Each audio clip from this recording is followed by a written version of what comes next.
Welcome everyone, hope you all are doing well.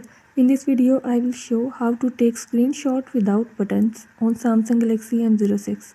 Before starting this video, please press the bell icon or do subscribe this channel. Let's start our video without wasting any time.